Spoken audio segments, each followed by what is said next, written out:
Arvie! Bob, you can't keep barging in like this. We need money, Arvie. I'm working on it. What do you mean working on it? It's been 6 years, and what do we have to show for it? $3. $3 Hey, I'm proud of that $3, okay? You can't even buy a Frappuccino with $3, Arvie. How am I gonna live without my Frappuccinos? I was trying to buy a Frappuccino the other day. Right as I walked in the door, the barista said, "Take your broke ass home." She sensed I had no money before I even placed an order, Arvie. That's how broke I am right now. People can sense it off me. The dog game ain't paying for my Frappuccinos, Arvie. We need to cook, Arvie. You need to make the game. We need an actual full release. You could also, just get a job like I did. Excuse me one moment.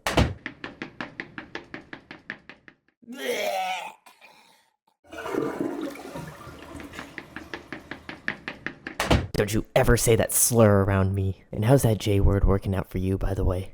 Yeah. We definitely need to make a full release. So I'm remaking my first ever game, which started as this awful thing made in 2020, then I remade it in 2021, and now I'm remaking it again. But I'm not just remaking it in my mission to escape the horrors of employment.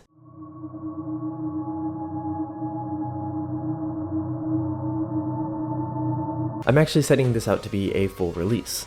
Now, for a quick backstory on this project, it was actually going to be a completely different game made in Unity, starring this character, but I really couldn't figure out what the narrative for the game would be, but I did like the mechanics of it. And then when I gave her the ability to fly in short bursts, I was like, wait, I have another character from an older game that does the exact same thing. So I decided to do a remake for that project, and ironically, that project was a remake of my first ever game. So this is basically a remake of a remake.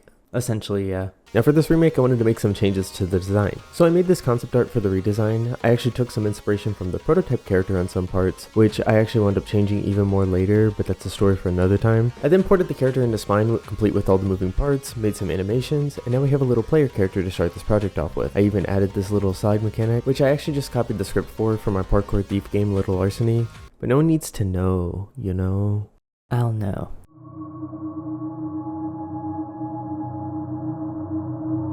So something that wasn't in the old version of this game was this power on and power off system, which is actually something I made for the original prototype that inspired this remake. Basically, when enabled, it allows you to move faster and more fluidly, and you can even wall jump, which is another script I copied from my parkour thief game Little Larceny. I'm starting to notice a pattern here. Now, one thing I want to bring back from the old version of this game is the flight system, but in that one it was more like a short boost. This time around I wanted to have the player actually be able to fly around, but for a short period of time, which is actually where this little energy bar comes back into play. Flying actually drains the battery faster than just being in the power on state. I also tried to make angular flight, but he kind of just turned into a Beyblade.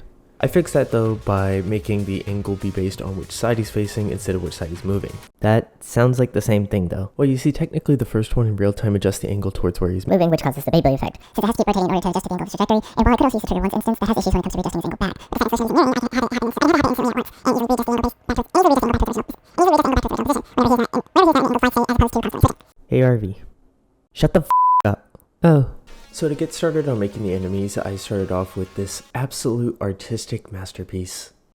It's beautiful. I then created the basic code for movement for both the ground and flying enemies, and even made this little prototype with a placeholder background, which is actually a recolored background from my parkour thief game Little Larceny. Is there anything in this game not from Little Larceny? Power on and flight system? That's from the original prototype actually. Oh, I suppose that's true. Then I went ahead and created these rigs for both the security bot as well as the security drone. Afterwards, I went ahead and applied the animations to the game, complete with this slice attack for the robot and this explosion for the drone. Oh, and also redesign for Subject 55 here. So what inspired this redesign is that I noticed when sharing both the original prototype and the new version with people, that people actually liked a lot of aspects of the prototype character more.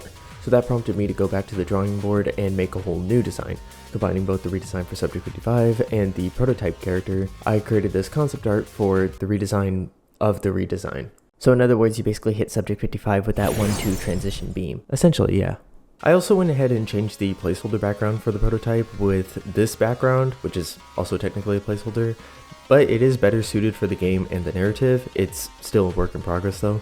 I also put together this soundtrack for the game, and now we have a final prototype. So yeah, that's the beginnings of my first ever Steam release. Speaking of which, I already went ahead and set up the Steam page, so you can wishlist the game if you'd like to keep up with the game's development. I'll also be posting more devlogs in the future. And that is all. I hope you guys have a good day, and I will see you all next time.